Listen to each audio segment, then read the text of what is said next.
We are now going to share our personal takes on the messages that were shared throughout the week at Montreat. These are not all of the messages that were shared. This is just what stood out to us personally. I was pleasantly surprised how honest and vulnerable the speakers were during our week there. I felt that both speakers saw each sermon as an opportunity to connect with us and open up. Gail's message to us on that first Monday morning was rest. Gail then shed light on all the stresses students face throughout school, and now especially worrying for our lives. I really appreciated the personal stories that she always incorporated, and it really felt more personal. One of the biggest things that I took away from that day was when Gail mentioned that we didn't need to earn our rest. It's not something that needs to be fought for or struggled for. We can just have it.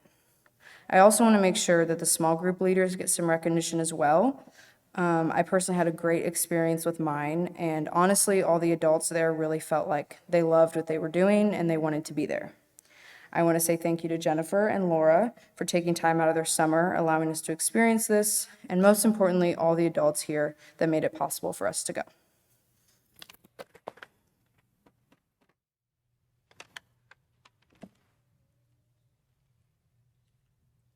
Receive. Because of God's love, we are more than enough.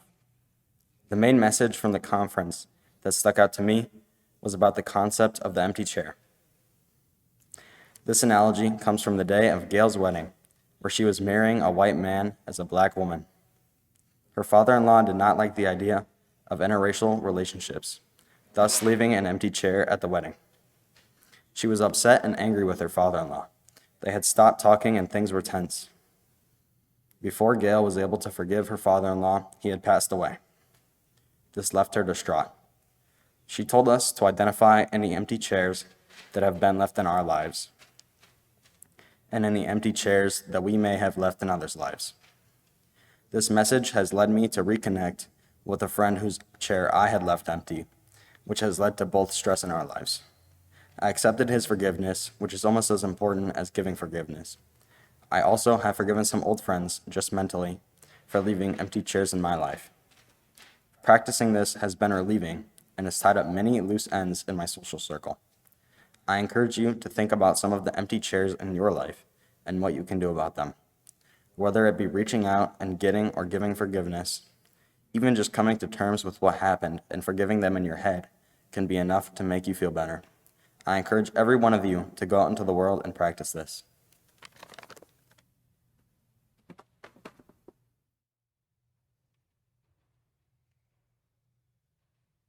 We are here today to share our learnings from our time at Montreat. I do believe I have learned a lot, but there was one thing that stuck to me, held me, and entranced me. I thought about it a fair bit since returning, and I can confidently say it has captured my faith. Birds aren't real. Let me say that again. Birds aren't real. All birds in the United States have been replaced by government drones made to spy on people. The fact that they sit on power lines so that they can recharge, all spying on us. Okay, I'm kidding. On Wednesday, we were introduced to the satirical conspiracy theory that is, birds aren't real. It was a campaign started by Paul McKindo that was a response to influx of conspiracy theories in the US. The conspiracy went viral, and soon millions of people were in on the joke that is, birds aren't real. Birds aren't real can be described in many of ways. You can explain its origin, its founder, its story in present day, or how it would affect the future. I describe birds aren't real as a shelter, where people can turn against the spinning world, all the while at the same time finding peace within what's moving. It's what the campaign is all about, giving people a metaphorical shelter. I mean, you see all these people pushing forwards and forwards, protesting, fighting for a war that's non-existent, all the while screaming at the top of their lungs while we are left stranded. Everyone else is left breathless, with our lungs laying still and our throats clenching.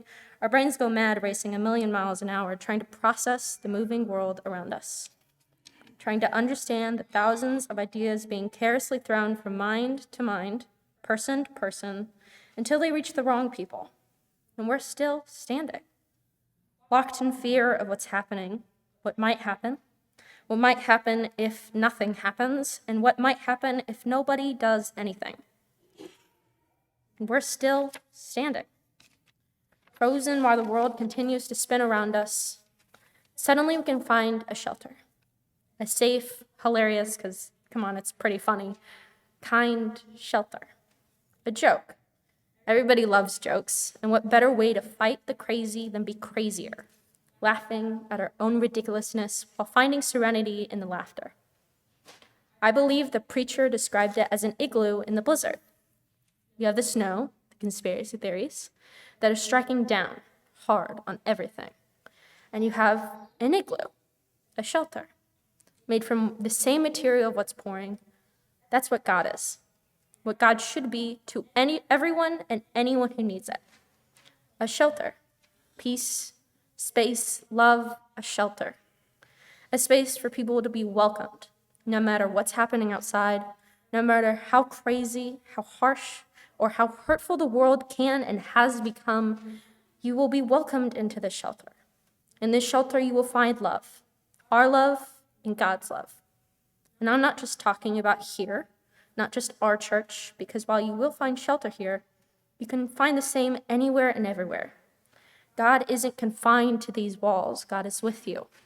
God will be your shelter, your serenity, and your love. And God isn't confined to open space. God is in each and every one of us. God is in our love, our people. You can find God in our community, our people, and our people's love. Here in our church is shelter. Here in our community is shelter.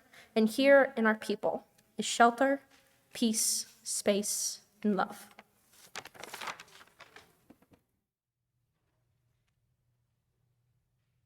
This was my second year attending the amazing youth conference out in Montreat, North Carolina.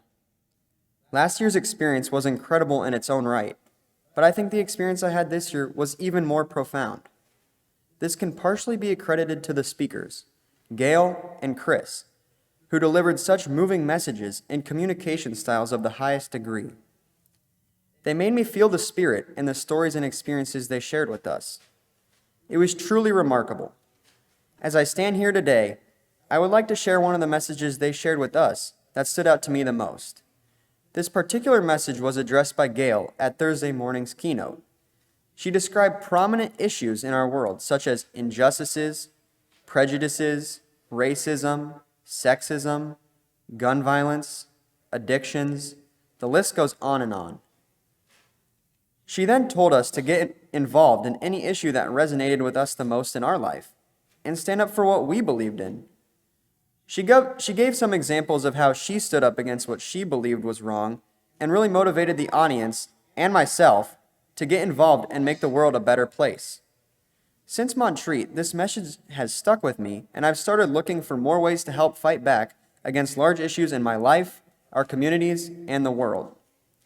A big issue I've begun involving myself in fighting is world hunger, and I've done this by volunteering frequently at a place known as Meals from the Heartland.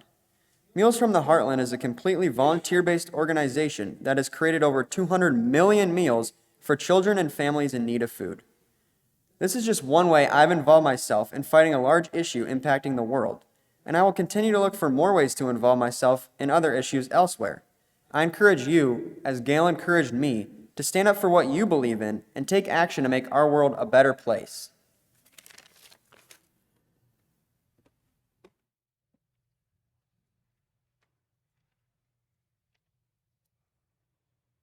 Resist. By God's power, we can do more than enough. This was the theme for Thursday at Montreat, and this was the theme of the week that resonated most strongly with me. We explored two passages in the Bible. The first was the story of the midwives during the time of Moses. The king of Egypt told the Hebrew wives, "When you are helping the Hebrew woman during childbirth, if you see that the baby is a boy, kill him." The midwives, however, feared God and let the boys live. When the king summoned the midwives and asked them, "Why have you let the boys live?" the midwives made the excuse that the Hebrew women were strong and gave birth before the midwives arrived. The midwives were resistors. The second story was the story of Jesus and the money changers. Jesus entered the temple courts and drove out all who were buying and selling there. He overturned the tables of the money changers and the benches of those who were selling doves. It is written, he said to them, my house will be called a house of prayer, but you are making it a den of robbers. Jesus was a disruptor. Pastor Chris talked about the importance of seeing other people, all other people, not just people like ourselves. We need to see God in the face of others, and how I see other people is a reflection of me. When I really see other people, I can see their pain and their experience in injustice, and I am called to do something about it. He spoke about specific examples of pain and grief in the world. Wildfires, war, refugees, sexual violence, and gun violence. Pastor Chris called on us to flip every table that stands in the way of people feeling welcome in the family of God. And then he said something that really struck me. Resist the temptation to play church while the world is bleeding. How often do we sit and talk about the pain in the world but do nothing about it? How often, after every mass shooting, do people send their thoughts and prayers to the families of the victims? Is that enough to stop gun violence? And then another shooting happens, and we send our thoughts and prayers again. It's rinse and repeat every time. We sit here offering platitudes while there are people out there who need help. We need to be there for people. We need to see the face of God in people, and we need to see the good in people. Through God's power, we can be more than enough to change the world and show people they are seen. If we don't engage with the issues of the world, we are a pampered church and just talking to ourselves. Where is our moral courage?